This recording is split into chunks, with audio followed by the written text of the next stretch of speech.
And then when you're done, can you see how all the sephirots intersect all of, it gives you the exact correct geometry, giving you the 64 tetrahedron grid and the vector equilibrium in the middle.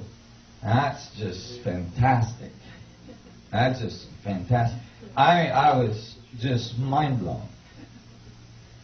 And so you can see that in the Bible, that all of the ancient knowledge of the Old Testament of the Bible is describing this technology, is describing this power.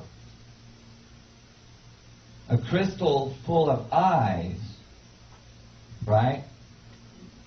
A crystal full of eyes, as described by Ezekiel, looks like this. Yeah. The petals of the intersecting field of each tetrahedron generating singularity generates eyes-like structure, and certainly would generate a lot of radiance and a lot of rainbows if it's a mini black hole. And so I was looking at it, and I started to trace back the movements of the ark. And because we're running out of time, I'm not going to go into too many details on that.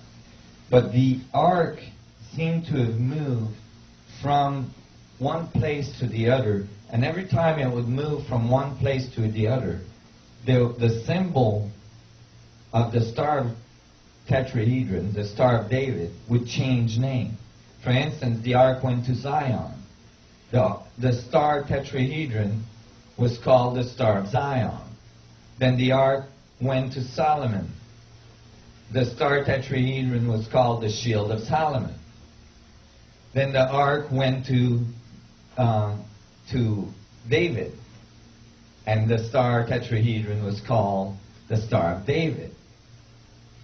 So you could actually map the geometry directly to the movements of the ark. So you knew that the geometry was directly related to the ark. And so I started to see more and more evidence of it.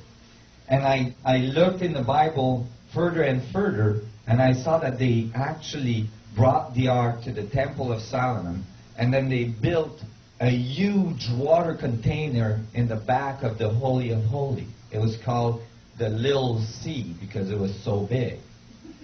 And they would charge the water with the ark. You see? And so I was very excited. I was like, because then I realized that all of the pyramids in Egypt, including the pyramids in South America and Mexico, had waterways that were diverted to go through it. All the pyramids of Egypt had waterways going from the Nile into the pyramid.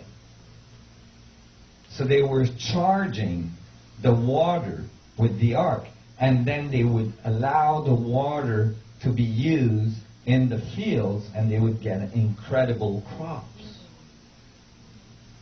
And that's what eventually started baptism with that water, holy waters, and so on.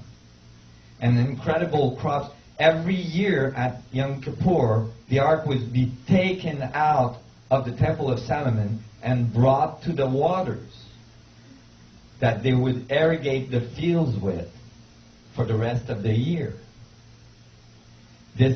Imagine a technology that creates a huge amount of coherency in the vacuum state polarization, in the structure of space-time around it. Any material that's around there, and certainly water, because water is so malleable, would take that imprint, would go into high coherence, and start to be able to download much more life force than originally.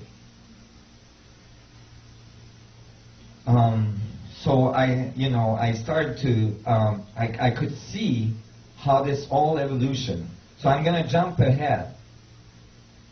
I'm going to give you... Do you guys all follow this? See, this is really like a step in a new understanding of what truly happened on earth. I'm kind of going to give you the whole package because I just don't have time to go into the details right now. But it's pretty obvious and it's pretty evident that actually that object has been on this planet for many, many years. That the sun gods brought it to man, and the first account of that object having been brought to man by the sun gods is in the Sumerian tablets, which says that the sun gods came to the earth and met with man on top of a mountain, just like the story of Moses. And at the top of the mountain, they give them the black sun, a black hole.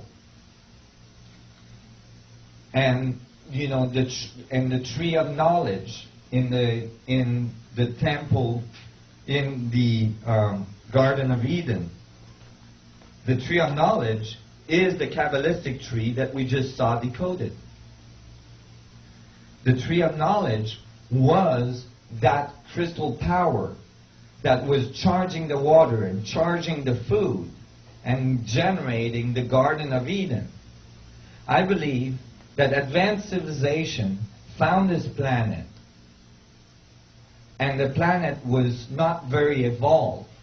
And when they found a planet that's not very evolved, they usually try to help it along. Why would they do that? Why would they seed planets? If the universe is a fractal, and the universe learns as a result of an open feedback of the fractal nature of space, then if you understand these principles, you would want your local universe, for instance, your local galaxy, to have the most amount of learning centers for the universe. Because more they would be learning, more there would be knowledge available for all, and more everybody could rise together. So these civilizations would seed planets all around the earth. Actually, I believe that that's why they still come here and take eggs and sperms from people of the earth to actually seed other planets with. When they get to a planet, they cannot put their gene directly into that planet. Why? Because that would be like bringing a tropical plant to Alaska. It's not going to survive, or it's going to create disruptions on the biology of that planet. So what they do is they take the highest species, the most evolved species on that planet, and they cross the genes with them. And that boosts the evolution. In our case, it produced the Homo sapien. And that's why the anthropologists are missing a link. You guys see this? When they give the ark power, the tree of knowledge, to Adam and Eve, the first cross that they had made, Eve figured it out. She was smart. She figured it out. This is why it's represented as an apple, the apple being the double torus. She figured out that this was a technology and it had power that she could use. She figured out how to use that power. And if you read in the Bible, it says, oh no, now man has become immortal. She figured it out, and she gave the trick to Adam. And since the sun gods had kind of, since Adam and Eve had figured it out, I guess they decided that to let them have that type of power right from the start. And that's what generated all of the evolution of Atlantis and Lemuria. described by Plato. I know this is a lot to take in all at once, but I assure you, it's not coming out of the side of my mouth. It is coming out of a lot of research. Okay? The evolution of Atlantis and Lemuria was flawed from the beginning because these people never learned about destruction. They had so much power so fast in their evolution, it became eventually corrupted. And then, according to what I've researched, a natural event occurred. A huge meteorite